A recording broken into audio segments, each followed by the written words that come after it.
Señor, gracias por tu grandiosa misericordia, Señor, por medio de la cual podemos acercarnos a ti el día de hoy, a rogarte que extiendas tu mano y que nos hables, Señor. En verdad creemos que tu palabra tiene la capacidad de transformarnos, que tu Espíritu Santo a través de tu palabra puede sembrar en nuestro corazón algo que pueda dar abundante fruto para tu gloria. Lo creemos y así nos acercamos a ti con esa fe, sabiendo que tú puedes hacer en nosotros la obra que tú quieres hacer, Señor. Nos ponemos en tus manos, arranca, rompe, derriba en nuestras vidas lo que quieras para que puedas sembrar y podamos crecer y ser edificados en fe para tu gloria. En el nombre de Jesús. Amén. Isaías capítulo 26, estamos en esta sección en Isaías que se le ha llamado el pequeño Apocalipsis de Isaías, porque en medio de este libro, estos capítulos del capítulo 24 en adelante, del 24 al 27, tenemos un pequeño resumen de lo que es el Apocalipsis, el final de los tiempos. Y déjame hacer un pequeño resumen de lo que escatológicamente entendemos. Escatológicamente quiere decir del final de los tiempos. Y todo comienza los últimos tiempos comienzan con la venida de nuestro Señor Jesucristo y con la cruz. A partir de ahí ya estamos en los últimos tiempos. Pero el evento que sigue es el rapto. El rapto es este momento en el que la iglesia, su cuerpo va a ser llevado en un abrir y cerrar de ojos. Los que estén vivos van a ver su cuerpo transformado. Dice Pablo que esto corruptible se va a vestir de incorrupción, esto mortal se va a vestir de inmortalidad. Entonces los que están vivos van a tener un cuerpo transformado y van a ser llevados a las nubes para estar con el Señor. Los que hayan muerto en Cristo, en ese momento van a resucitar y van a estar delante de Dios también. Entonces eso es el evento que sigue, la iglesia yendo con el Señor.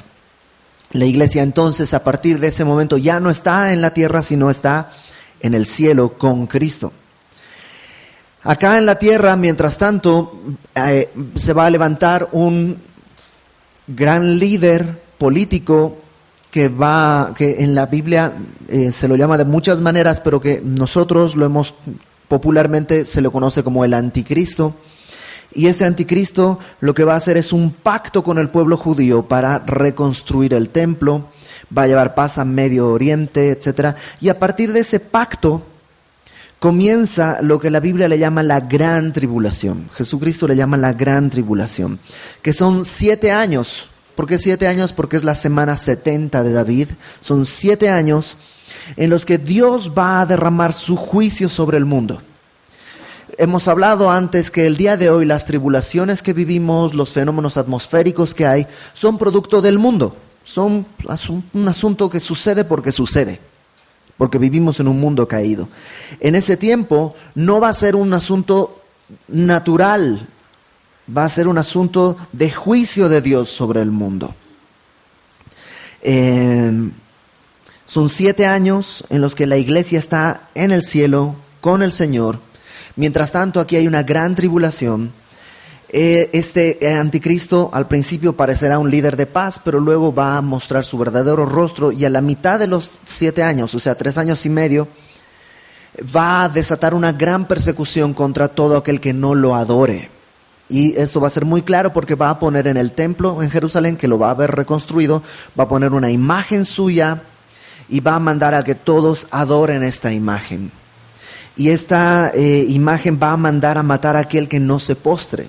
Entre ellos estarán el pueblo judío, algunos creyentes, probablemente algunas personas que el día de hoy asisten a iglesias, pero que no han creído realmente, que simplemente son lo que se conoce como cristianos nominales, no han entregado su vida al Señor, pero van a la iglesia. Bueno, ellos no se irán en el rapto, por tanto estarán aquí y probablemente al haber visto a todo su grupo de gente desaparecer, probablemente creerán genuinamente y estarán viviendo el tiempo de la gran tribulación acá. Ellos serán perseguidos por el anticristo, el pueblo judío será perseguido por el anticristo. Y todo esto culmina con el regreso de nuestro Señor. 7 años después de que inicia la gran tribulación, el Señor Jesucristo regresará. Nosotros, su iglesia, regresaremos detrás de Él y Él vendrá a instaurar su reino aquí en la tierra. Cuando hemos orado, venga tu reino. Todas las personas que en algún momento han orado en el Padre Nuestro, ¿no? Venga a nosotros tu reino. Lo que están llamando no solo es que tu reino esté efectivo en mi vida, sino también que tu reino venga sobre la tierra, que es el milenio. Cuando el Señor regrese, instaurará su reino en esta tierra. Y este reino comienza con Satanás siendo encarcelado 1000 años.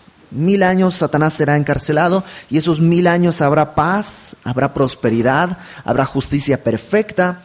Jesucristo mismo estará reinando desde Jerusalén. Nosotros estaremos, los que hemos regresado con Él, que fuimos llevados a las nubes y ahora regresamos con Él, estaremos cogobernando con el Señor en el mundo. Y serán 1000 años, todos los que entren al milenio, toda la gente que haya sobrevivido la gran tribulación y que haya creído en el Señor, entrará al milenio. Y a lo mejor en el milenio seremos pocos, pero pues son 1000 años y la gente vive más de 100 años. De hecho, la gente vivirá muchísimo tiempo como era antes del diluvio. Y entonces habrá muchos hijos y muchos hijos de los hijos y muchos hijos de los hijos de los hijos, y probablemente la gente ahí llegará a conocer en plenitud de fuerza no solo a sus nietos, bisnietos, tataranietos y no sé qué se dice después, pero llegará a conocer a toda esa descendencia. ¿Cuál es el asunto? Todos los que entraron al milenio son salvos, pero los hijos no necesariamente. Algunos creerán, otros no creerán. Y dentro de los que no crean habrá algunos que pensarán que viven oprimidos en una dictadura. Y sí, es una dictadura. Dice el Salmo 2 que Jesucristo va a gobernar con vara de hierro a las naciones. Y algunos dirán, pero es que eso no está bien. Yo debería ser libre de poder vivir como yo quiera, a pesar de que tienen un mundo perfecto. Habrá gente así. 1000 años, cuando se hayan cumplido los 1000 años, Satanás será liberado de su prisión y entonces tomará a un gran grupo de gente para rebelarse contra el Señor Jesucristo. Y entonces Él vendrá el último juicio en el que el Señor echará en el lago de fuego a Satanás, echará en el lago de fuego a la muerte misma. Cielos y tierra serán renovados, hay un nuevo cielo, una nueva tierra, y todo aquel que no se haya inscrito en el libro de la vida también será arrojado al lago de fuego. Básicamente ese es un pequeño resumen de lo que pensamos acerca de el final de los tiempos. Isaías 26 al 27, que vamos a estudiar el día de hoy, revisa parte de esa escena que acabo de contar. Dice el versículo 1 del capítulo 26, en aquel día es el regreso de Cristo. Aquel día es cuando venga el reino de nuestro Señor. Y no recuerdo si Spurgeon o alguien decía, en mi mente solo hay 2 días. Este día y aquel día. ¿No? Y es eso. O sea, está Isaías tratando de llevar nuestra mente hacia aquel día. Dice, en aquel día cantarán este cántico en tierra de Judá.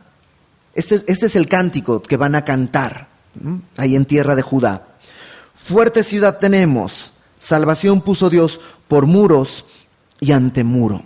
¿Quiénes van a cantar esto? Bueno, el pueblo de Israel, que haya sobrevivido la gran tribulación, va a cantar esto. Tenemos una fuerte ciudad. La iglesia probablemente también va a cantar eso. Habiendo regresado con el Señor Jesucristo, tal vez nosotros vamos a estar cantando también, tenemos una fuerte ciudad. Y algunos que no son ni el pueblo de Dios, ni judíos, ni iglesia, sino creyentes de la tribulación, también cantarán esto. Tenemos una fuerte ciudad. Qué distinto, ¿te acuerdas? La semana pasada vimos la otra ciudad, la ciudad del hombre. La ciudad del hombre que es frágil, que es soberbia, que piensa que va a sostenerse sobre todas las cosas, pero que al final va a caer. Bueno, ahora sí, esta ciudad sí es fuerte. La ciudad de Dios sí es fuerte. Y dice que salvación puso Dios por muros y antemuro. O sea, esta ciudad es fuerte porque los muros y los antemuros son salvación. ¿Qué es esto del muro y el antemuro?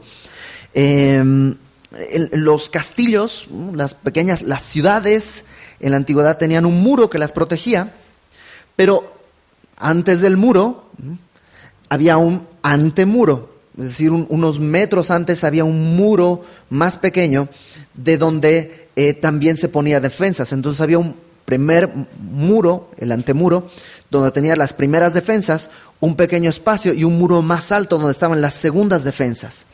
¿Esto qué hacía? Pues el antemuro evitaba que llegaran con algún tipo de maquinaria de guerra, es decir, si tenían alguna catapulta o alguna otra cosa, no podían acercarse, tenían que estar más allá del antemuro. E incluso si morían todos los defensores del antemuro, todavía tenían que escalar eso y caminar todo un trecho hasta el muro, y todo eso era una ventaja para los segundos defensores. Y lo que está diciendo aquí Isaías es que nuestra salvación es nuestra seguridad. ¿En qué estamos seguros? En nuestra salvación. Nuestra salvación es el muro y el antemuro. En aquel tiempo, en aquel día está hablando de esta Jerusalén nueva, en la que Cristo gobierna. Pero creo que también habla de nosotros, porque nosotros espiritualmente también tenemos una ciudad. Nosotros no somos ciudadanos de este mundo, somos ciudadanos de otra tierra. Tenemos otra nacionalidad. Y en esa nacionalidad, en esa ciudad a la que pertenecemos, nuestro muro y nuestro antemuro es la salvación. Y fíjate esto es increíble, dice el verso 2. Abrid las puertas y entrará la gente justa y guardadora de verdades. A esta ciudad cuyo muro y antemuro es la salvación, no se puede entrar brincándote por la ventana. No es necesario brincarte por la ventana o escalar por algún muro trasero. No, las puertas están abiertas, pero hay un problema. Están abiertas para la gente justa y guardadora de verdades. Y entonces ahí nos ponemos a temblar hasta que recordamos la cruz. Porque la cruz nos hace justos. El que ha creído ha sido justificado, ha sido hecho justo. Y el que ha creído ahora, por amor, no por obligación, sino por amor, guarda las verdades de Dios. Jesucristo dijo, si me amáis, guardad mis mandamientos. No es un chantaje. Es que es natural. Si me amas, vas a guardar mis mandamientos. El asunto con el cristianismo y la santidad es bastante más sencillo. No es que el cristiano no puede pecar, ¿no? Típica excusa. Híjole, no puedo tomar, es que mi religión me lo prohíbe. Al cristiano su religión no le prohíbe nada. Pero el amor de Cristo, el amor que Él nos ha tenido, nos arresta, nos llama, nos sostiene. Y por amor no quiero hacer las cosas que antes hacía o que en mi carne tal vez querría hacer. Y lucho contra eso. Guardas las verdades, pero es por amor. Y esta gente tiene un solo asunto, una sola característica. Han creído. Por fe han sido justificados. Y ahora tenemos la puerta de entrada abierta a esta gran ciudad. Y fíjate lo que sucede con los que entran. Verso 3. Tú guardarás en completa paz a aquel cuyo pensamiento en ti persevera, porque en ti ha confiado. Y este versículo se lo cita muchas veces, no es un versículo muy famoso, pero está hablando de esto. O sea, aquel que entra está guardado en completa paz. Ahora, cuando habla de completa paz, ¿sí? En hebreo no dice completa paz, en hebreo dice shalom, shalom. Shalom es paz, ¿no? Shalom, shalom. En el hebreo, cuando quieres hacer un énfasis, repites una palabra, como digamos, por los siglos de los siglos. Eso es como para decir eternamente. o amén y amén, desierto, desierto. En griego también se decía así. Acá, shalom, shalom, habla de esto, una paz real, verdadera, genuina, fuerte, una doble paz, si quieres verlo así. Y creo que es una buena traducción. O sea, tú guardarás en shalom, shalom, en completa paz, aquel cuyo pensamiento en ti persevera, porque en ti ha confiado. Esta paz de la que habla, a la que Dios nos quiere llevar y guardarnos en esa completa paz, no puede ser posible si no hemos hecho primero la paz de Dios. O como se dice por ahí, no puedes tener la paz de Dios si no has hecho la paz con Dios. El día de hoy, el ser humano en su naturaleza es enemigo de Dios. Por Jesucristo, por el sacrificio de Cristo, tenemos, justificados por la fe, tenemos paz para con Dios. Y una vez que hemos sido justificados por fe, teniendo paz para con Dios, ahora podemos tener la paz de Dios. Esa paz que Jesús dijo, mi paz no la doy como la da el mundo. Mi paz es distinta. Porque estamos de acuerdo que el mundo también tiene paz. El mundo también tiene su propia paz. Y puede ser cómoda. El mejor ejemplo que yo recuerdo es Jonás. Dios le dice a Jonás, ve a Nínive. Y Jonás agarra y se va a Tarsis. Desciende hasta Jope, que está en la costa, desciende al barco, y en el barco desciende hasta el sótano del barco. ¿Y qué es lo que hace? Se echa a dormir. Él estaba en completa paz. Arriba los marineros estaban espantados porque el barco se iba a hundir, había una tormenta terrible, pero él estaba en completa paz, pero no era la paz perfecta de Dios. El mundo, el pecado te puede traer esta paz, pero es momentánea y te digo una cosa, es carísima. Ya lo he dicho antes, Raulito dice, el pecado siempre cuesta más de lo que dice la etiqueta. Y es verdad. Al principio hay una paz falsa, pero tarde o temprano se rompe. La paz de la que Isaías está hablando es una paz genuina. Colosenses 3:15 dice que esa paz gobierne nuestros corazones. Y esa paz es un anhelo de todos. Todos anhelamos esa paz. Todos anhelamos buscar. Algunos la buscan con dinero, algunos con lujos, con posición social, con lo que sea. ¿Cómo viene esta paz que incluso los creyentes buscamos? Pues ahí dice. Y es muy fácil, aunque no es sencillo. ¿Qué es lo que dice ahí? Tú guardarás en completa paz a aquel cuyo pensamiento en ti persevera. Y así, sí es fácil. ¿Qué es lo que hay que hacer? Perseverar en mi pensamiento en el Señor.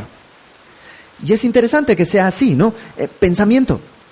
O sea, mucho de la guerra espiritual en el ser humano tiene que ver con el pensamiento, no con las emociones, no con el corazón, no con los sentimientos y esas cosas, sino con el pensamiento.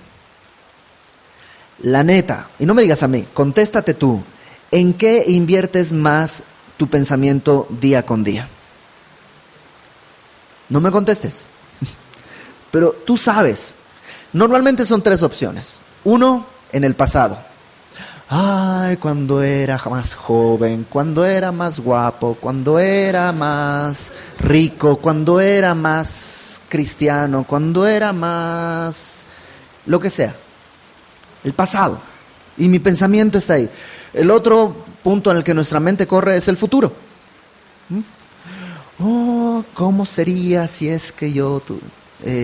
o dentro de 5 años cuando me case, o dentro de 2 años cuando me retire, o dentro de 50 años cuando termine de pagar la casa, o en el futuro, y ahí está mi mente, allá está mi mente. O la tercera opción, no en lo que pudo, no en lo que fue, no en lo que será, sino en lo que pudo haber sido, ¿no? Ese es la tercera área donde corre mi mente. Lo que pudo haber sido, que es una mezcla del pasado con un futuro ficticio, ¿no?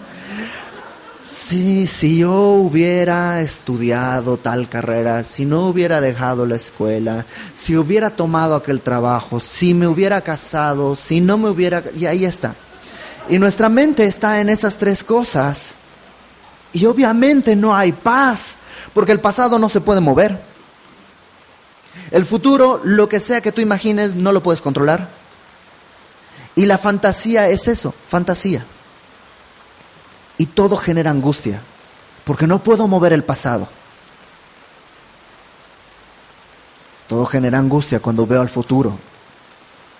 Y cuando veo mi fantasía y no puedo realizarla, genera angustia.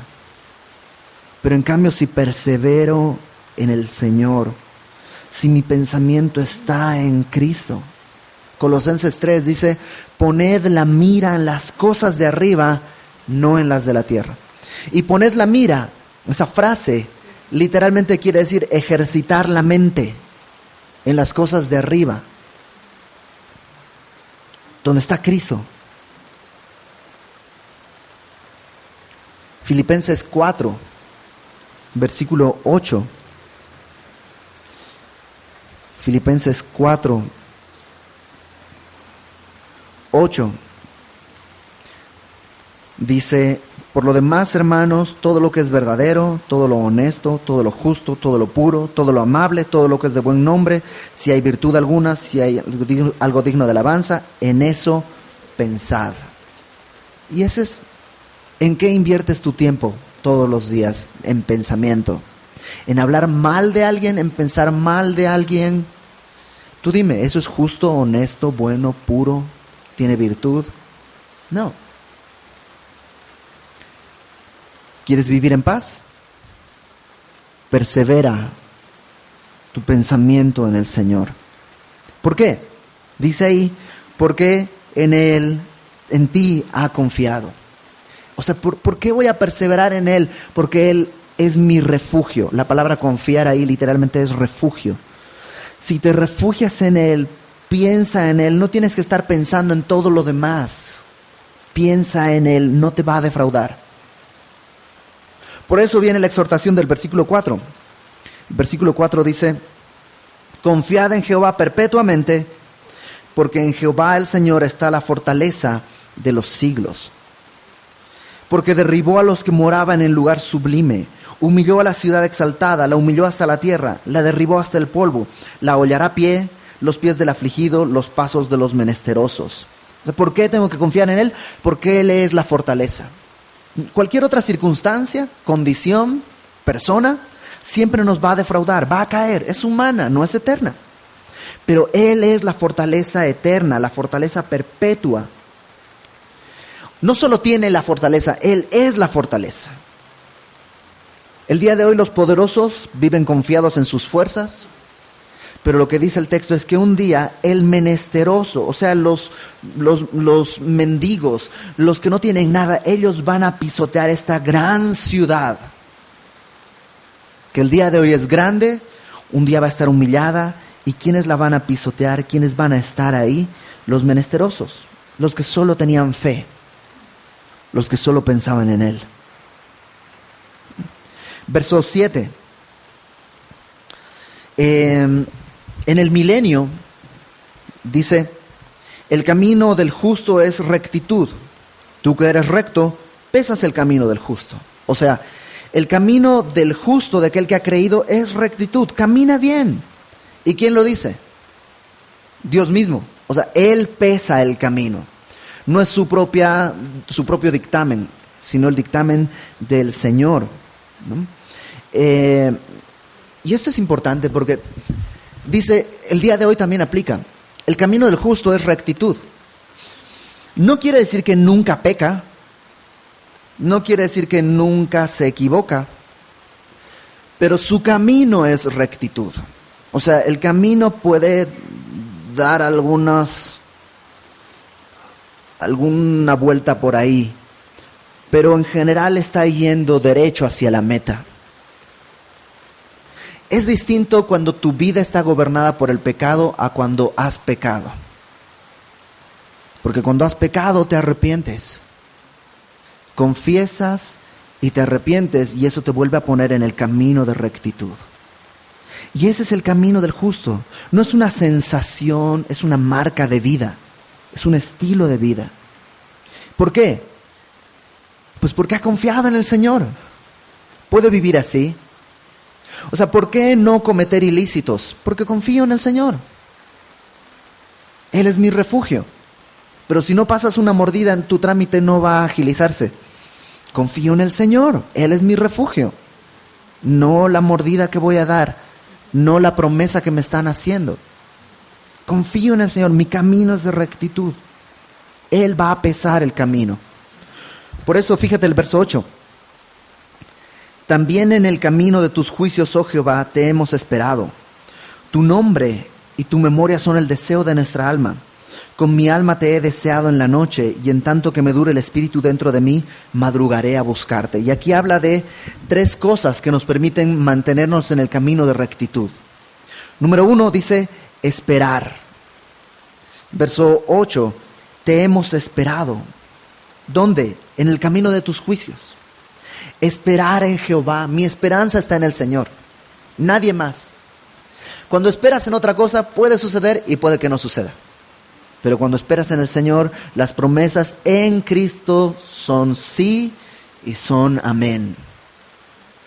Siempre que pienso esto, recuerdo, no sé si has leído o si no has visto la película, malísima la película, pero el libro está más o menos, está bueno. El coronel no tiene quien le escriba, es un libro de García Márquez que básicamente trata de este señor que está esperando que le llegue su dinero de haber peleado en la guerra, ¿no? Y se le va la vida esperando y esperando y esperando, y se van las páginas y hay una angustia terrible porque lo único que tiene es un gallo que lo lleva para venderlo, pero si lo vende ya no lo puede poner a pelear, y entonces su esperanza está en que llegue esa carta con ese cheque que le va a poder resolver todos sus problemas. Y a veces, en vez del coronel no tiene quien le escriba, parece el cristiano no tiene quien le escriba, porque su esperanza no está en el Señor, sino en algo que va a venir. Ahora que se haga el negocio, ahora que mis hijos sean más grandes, les pueda hablar la palabra de Dios. Hasta crees que va a ser más fácil. Ahora, o sea, si mi esperanza, si nuestra esperanza está en cualquier otra cosa, vamos a terminar saliendo del camino de rectitud. Pero si esperamos en Jehová, esperamos en sus juicios, vamos a estar bien. Lo segundo dice, mi deseo. Dice ahí en el verso 8, tu nombre y tu memoria son el deseo de nuestra alma. ¿Qué deseas? Su nombre y su memoria. O sea, su gloria y lo que se va a decir de Él. Si tú fueras el único cristiano que hay en la tierra y tuvieran que escribir a partir de tu vida el testimonio de cómo es Dios, ¿qué dirían? O sea, ¿estás viviendo buscando lo tuyo o estás viviendo buscando su gloria? ¿Estás enfocado en ti mismo o estás enfocado en lo que Dios quiere? En cómo Él quiere glorificarse. Y tenemos en la Biblia páginas y páginas de hombres que han dado todo por el Señor. Y en las páginas de la historia tenemos ejemplo tras ejemplo, tras ejemplo, tras ejemplo, de gente que ha buscado el nombre de Dios y la memoria de Dios y han dejado todo por Cristo. Y dice la Biblia que el mundo no era digno de ellos. Anhelaban algo que en el mundo no podía darles. El nombre, la gloria de Cristo y la memoria del Señor. Y número 3 dice, buscarle. En tanto que me dure espíritu dentro de mí, madrugaré a buscarte. Tú dices, ¿madrugar? Buscarle no es tanto el problema, pero madrugar. Te lo voy a poner de esta manera. Es un anhelo despertarte a buscarle. Si despiertas a las 9 de la mañana, despertarte al 9:15 para buscarle. O sea, que Él sea lo primero, en todos los sentidos. Lo primero en tus oraciones, en tus pensamientos, en tus actividades. Y esa es la manera en la que Dios quiere guardarnos en esta completa paz. Ahora, en el milenio, como te dije, no todos van a permanecer creyendo. Algunos van a nacer ahí y no van a creer. Y dice en el verso 9, en la segunda parte: luego hay juicios tuyos en la tierra, los moradores del mundo. Porque luego hay juicios tuyos en la tierra, los moradores del mundo aprenden justicia. Porque hay juicios, algunos van a aprender justicia y van a creer: wow, sí, este Dios es justo y verdadero, creo en Él.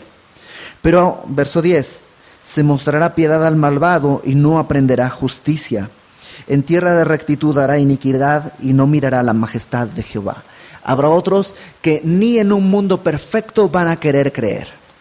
Van a ver la piedad de Dios y van a querer hacer la injusticia. ¿Cuál es el destino de estos? Versículo 11. Jehová, tu mano está alzada, pero ellos no ven. Y así éramos nosotros. Su mano estaba alzada y no veíamos. Así son ellos ahora. Así serán ellos después. Verán al fin y se avergonzarán los que envidian a tu pueblo. Y a tus enemigos fuego los consumirá. Dios va a triunfar en su juicio por sobre todos. Verso 12. Jehová, aquí comienza una especie de testimonio. Así, da su testimonio Isaías. Y te vas a dar cuenta que es muy parecido al nuestro. Jehová, tú nos darás paz porque también hiciste en nosotros todas nuestras obras. O sea, lo primero que da de testimonio es: estoy en paz porque tú has hecho en mí todas las obras. No somos amigos de Dios, estamos en paz con Él por lo que hayamos hecho, sino por lo que Él hizo por nosotros y luego lo que Él hace a través de nosotros. Y es lo primero que dice: no tengo mérito, incluso lo bueno mío realmente es tuyo. Verso 13. Jehová Dios nuestro, otros señores fuera de ti se han enseñoreado de nosotros. ¿Sí o no? Antes de Cristo, ¿cuántos señores has tenido? Tu ego, tu orgullo, el dinero, una relación, tantas cosas. Y dice Isaías: sí, otros se han enseñoreado de nosotros, pero en ti solamente nos acordaremos de tu nombre. Todo lo demás pasa. Dice: muertos son, estos otros señores son muertos, no vivirán, han fallecido, no resucitarán, porque los castigaste y destruiste y deshiciste todo su recuerdo. ¿No te encanta eso? Que realmente el día de hoy tú puedes decir: sí, me enseñoreaba eso, pero Dios lo destruyó, ya no existe ni su recuerdo y no resucita. Mientras que dice: aumentaste el pueblo, oh Jehová, aumentaste el pueblo, te hiciste glorioso, ensanchaste todos los confines de la tierra. Verso 16, Jehová, hablando de este tiempo en que otros se enseñoreaban de nosotros, dice: en la tribulación te buscaron. Sí, todo el mundo cuando tiene problemas busca al Señor. Derramaron oración cuando los castigaste. Como la mujer encinta cuando se acerca al alumbramiento gime y da gritos en sus dolores. Así hemos sido delante de ti, oh Jehová. Concebimos, tuvimos dolores de parto, dimos a luz viento. Ninguna liberación hicimos en la tierra, ni cayeron los moradores del mundo. O sea, sí, en los tiempos difíciles te buscamos y te buscamos y te buscamos y nos esforzamos y nos esforzamos. Sufrimos como una mujer dando a luz, como en labor de parto, pero no hubo nada. O sea, dimos a luz viento. No hubo nada, fue todo inútil. No nos liberamos de nada. Los que nos oprimían nos seguían oprimiendo. Así fue nuestra vida antes de Cristo. Y así es la vida del mundo antes de Cristo. Y realmente es angustiosa la vida de la gente que no tiene al Señor. Ya probamos de todo y nada funcionó. Pero en cambio en Él todo fue distinto. Él nos da esta completa paz. Y nos da esta esperanza. Fíjate en el verso 19. Tus muertos vivirán, sus cadáveres resucitarán. Está hablando ya no de nuestros señores, sino de nosotros. Cuando estemos muertos, dice, vamos a vivir. Nuestros cadáveres van a resucitar. Despertad y cantad, moradores del polvo. Qué bonito, ¿no? Como somos polvo. Al polvo regresaremos probablemente, pero un día vamos a escuchar esto. Despierten, canten, moradores del polvo. Tu rocío es cual rocío de hortalizas y la tierra dará sus muertos. O sea, habrá vida. Del polvo Dios nuevamente nos va a recoger y nos va a dar una nueva vida.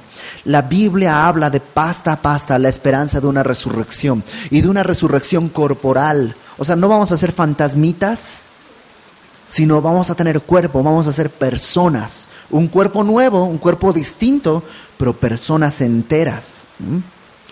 Verso 20. Este pasaje es bastante enigmático. Dice: anda, pueblo mío, entra en tus aposentos, cierra tras ti tus puertas, escóndete un poquito, por un momento, en tanto que pasa la indignación. Porque he aquí que Jehová sale de su lugar para castigar al morador de la tierra por su maldad contra él, y la tierra descubrirá la sangre derramada sobre ella, y no encubrirá ya más a sus muertos. ¿De qué está hablando? Yo creo que está hablando es una prefiguración del rapto. Le está hablando a su pueblo. En primer lugar, pueblo mío, está diciéndole. Luego dice: entra en tus aposentos, cierra tras ti tus puertas, escóndete un poquito, por un momento, en tanto que pasa la indignación. La indignación literalmente es la furia. Va a pasar la furia, escóndete. Pero esta furia no es la furia del mundo, no es la persecución de los romanos a los cristianos, o la de los babilónicos, o del anticristo. No es la furia humana, sino, dice en el verso 21, he aquí que Jehová sale de su lugar para castigar al morador de la tierra por su maldad contra él. Viene con toda su furia. Y entonces a su pueblo le dice: escóndete, entra en tus aposentos. Me recuerda mucho cuando Jesús dice: voy a preparar lugar para ustedes, para que donde yo estoy, ustedes también estén. Y está hablando esto, que antes de que venga la furia de la tribulación, Dios va a llevar a su iglesia, la va a esconder, le va a decir: escóndete a ti un poquito mientras pasa este tiempo de furia, de indignación, porque Jehová sale a castigar a la tierra. Capítulo 27 dice: en aquel día Jehová castigará con su espada dura, grande y fuerte, al leviatán, serpiente veloz, al leviatán, serpiente tortuosa, y matará al dragón que está en el mar. ¿De qué está hablando? Yo creo que está hablando de Satanás. El leviatán es una especie de criatura marina, no se sabe muy bien cómo. Según alguna mitología ugártica, es como un dragón con 7 cabezas. Y probablemente de ahí, de esa imagen que todos conocían, Juan la toma también para decir que Satanás es como un dragón con 7 cabezas. Y está hablando, creo, de eso. ¿Te acuerdas que te dije que en el milenio iba a ser Satanás encerrado y luego del milenio iba a ser arrojado al lago de fuego? Lo que está diciendo es eso: voy a vencer sobre Satanás en aquel día. Verso 2, en aquel día, cantad acerca de la viña del vino rojo. ¿Quién es la viña del vino rojo? Israel. Israel es la viña de Dios. ¿Te acuerdas? Lo hemos visto en Isaías antes. Israel es su pueblo, esta viña. Y dice, verso 3, yo Jehová la guardo, cada momento la regaré, la guardaré de noche y de día para que nadie la dañe. O sea, el pueblo de Israel, el pueblo judío durante la tribulación va a ser perseguido, como lo ha sido antes. De hecho, lo que pasó en la Segunda Guerra Mundial va a parecer un juego de niños comparado con la persecución que va a venir en la tribulación. Pero dice, después de eso, en el milenio, en aquel día, yo voy a cuidar esa viña. Yo la voy a regar, yo la voy a cuidar, nadie la va a dañar. Verso 4 dice, no hay enojo en mí. Sí, el pueblo judío ha sido rebelde, pero no hay enojo en mí. Y pregunta, ¿quién pondrá contra mí en batalla espinos y cardos? Yo los hollaré, los quemaré a una. ¿O forzará alguien mi fortaleza? Haga conmigo paz, sí, haga paz conmigo. O sea, aquel que quiera enemistarme con mi pueblo es como espinos y cardos, nomás los voy a pisar. Y si tú quieres enemistarme con mi pueblo, mejor haz la paz conmigo. No te metas con mi pueblo. Y es un llamado bien, bien serio, ¿no? Balaam, no sé si tú recuerdas a Balaam, este personaje extraño que está en Números, que intenta maldecir al pueblo y no puede, ¿no? Y la Biblia le llama a eso el error de Balaam, porque Balaam pensaba pues este pueblo ha sido tan rebelde que seguramente Dios quiere maldecirlo. Entonces voy a maldecirlo, pero no puede. Y lo que hace entonces es decirle a Balac, el rey que era enemigo de Israel, que envíe mujeres para que seduzcan a los hombres y entonces ellos traerán maldición sobre sí mismos. ¿Y sabes qué? Lo que Dios dice es, ¿sabes? Si alguien quiere hacer eso, mejor haga la paz conmigo. Porque de eso Dios libró a su pueblo. De todas Dios ha librado a su pueblo. Verso 6. Vendrán días cuando Jacob echará raíces, florecerá, echará renuevos Israel y la faz del mundo llenará de fruto. O sea, Israel va a dar flores, va a dar fruto. El día de hoy es un pueblo perseguido. El día de hoy es un pueblo todavía en muchos sentidos humillado. Es un pueblo cuya nación el mundo no quiere reconocer. Pero en aquel día va a dar fruto. Y pregunta a Dios, ¿acaso ha sido herido como quien lo hirió? O sea, ¿Israel ha sido herido como las naciones que lo han herido a ellos? No. Israel permanece. Todas las naciones que lo han tratado de herir han sido juzgadas. ¿Ha sido muerto como los que lo mataron? No. Israel permanece. Entonces, ¿qué? ¿Los judíos son santitos y perfectos? Dios dice, no, los voy a disciplinar. Fíjate en el verso 8. Con medida lo castigarás en sus vástagos. Él los remueve con su recio viento. No los remueve de... el día de hoy hay que explicar esto, hace años no era necesario. Remover es mover. Lo que pasa que el día de hoy, como en inglés remove es quitar, mucha gente ha tomado, ya mezcla y mal traduce y luego habla mal, como que remover fuera quitar, pero realmente en español remover es así, como cuando pierdes en tu cajón una calceta y estás ahí como, a ver, ¿dónde están? ¿Cuál es? Ah, es esta. Eso es remover, no quitar. Entonces él dice que va a remover con su recio viento, o sea, no va a destruir, no va a quitar, sino va a agitar con el viento recio en el día del aire solano. El aire solano era un viento caliente, muy peligroso, que venía desde el este. Y muchos piensan que está haciendo referencia a Babilonia, que Babilonia va a ser este aire solano con el cual Dios va a juzgar a su pueblo. Y así sucedió. Fíjate lo que dice después. De esta manera, pues, o sea, con este juicio, será perdonada la iniquidad de Jacob y este será de todo el fruto, la remoción de su pecado. O sea, sí, su pecado sí va a ser quitado.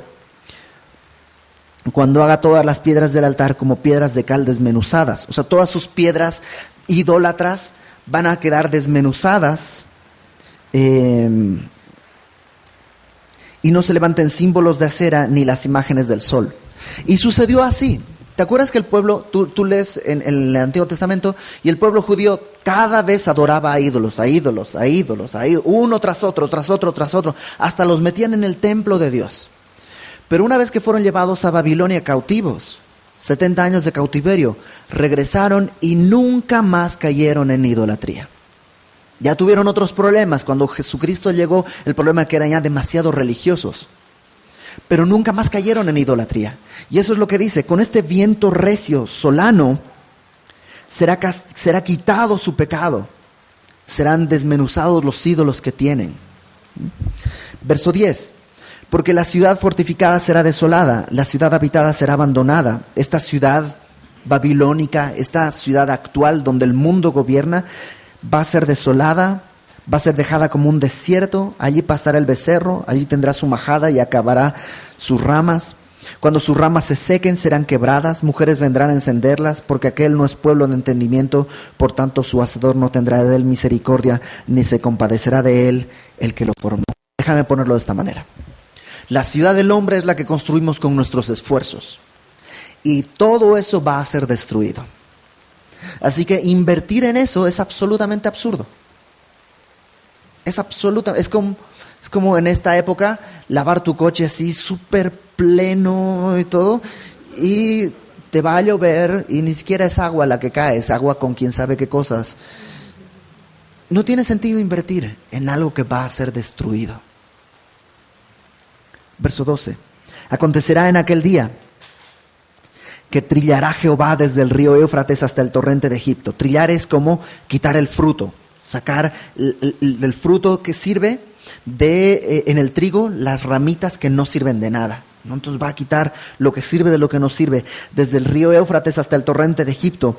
Y vosotros, hijos de Israel, seréis reunidos uno a uno. Acontecerá también en aquel día que se tocará con gran trompeta, y vendrán los que han sido esparcidos en la tierra de Asiria y los que habían sido desterrados a Egipto, y adorarán a Jehová en el monte santo en Jerusalén. O sea, en aquel día, cuando el Señor regrese, voy a reunir a mi pueblo. Todo lo que no sirve lo voy a echar fuera, pero a mi pueblo lo voy a reunir de todas partes. Ok,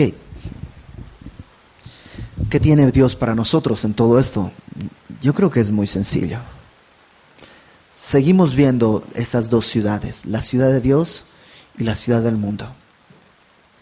La ciudad del mundo va a ser destruida por completo. La ciudad de Dios tiene por muro y antemuro la salvación.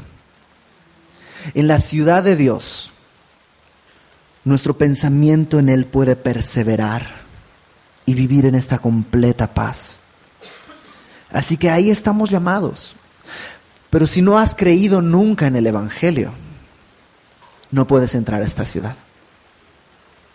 Aunque pienses en Él todo el tiempo, no tienes entrada a esta ciudad. Pero los que hemos creído, no tiene sentido que haber creído y estar ahí adentro y no te perseverar nuestro pensamiento en Él. Que Él sea el deseo de nuestra alma, levantarnos y buscarle. Y una vez que estemos en Él, que Él haga sus obras a través de nosotros. Él va a juzgar al mundo, pero tenemos una promesa. Nosotros estaremos escondidos en Él. Y en ese amor que nos tiene, nos va a disciplinar, pero no nos va a destruir. Entonces, ¿qué es lo que tengo que hacer? Sencillo. Cree en el Señor Jesucristo. Persevera tus pensamientos en Él. Y entonces, siendo Él tu refugio, no importa lo que venga. No importa lo que venga. Vendrán problemas y circunstancias, pero Él es nuestro refugio. Él, esto es promesa de Dios, guardará en completa paz a aquel cuyo pensamiento en Él persevera. Pensar que debo la renta de este mes todo el día no va a pagar la renta. Pensar en el Señor todo el tiempo, estar con mi mente en Él, número 1, va a darme paz, y número 2, va a darme dirección. Él tiene que ser mi refugio y Él es suficiente. Ojo con esto que estoy diciendo. Pensar en Él para que Él me dé para la renta no es pensar en Él, es pensar en la renta. Y usarlo a Él como medio para mi propósito. Él es suficiente. Y si nos dejara el día de hoy en la calle, aún así sigue siendo digno de gloria, sigue siendo bueno, porque lo que merecíamos no era la calle, sino el lago de fuego. Ahora te digo una cosa, el que busca primero el reino de los cielos y su justicia, tendrá por añadidura todo lo que necesite, es promesa de Dios. Entonces persevera tu pensamiento en Él, y Él te guardará en esta completa paz. Shalom, shalom, doble paz, paz para con Dios y la paz de Dios. Vamos a orar. Señor, gracias porque no teníamos acceso a estas promesas, pero en tu misericordia son reales. Las hemos vivido y necesitamos vivirlas día con día. Haz tus obras en nosotros, esas obras que nosotros no podemos hacer, esas obras que nosotros somos incapaces de lograr. Pero primero haz tu obra en nosotros. Sostén nuestra mente en ti, guárdanos en ti y glorifícate. Te lo pedimos en el nombre de Jesús. Amén.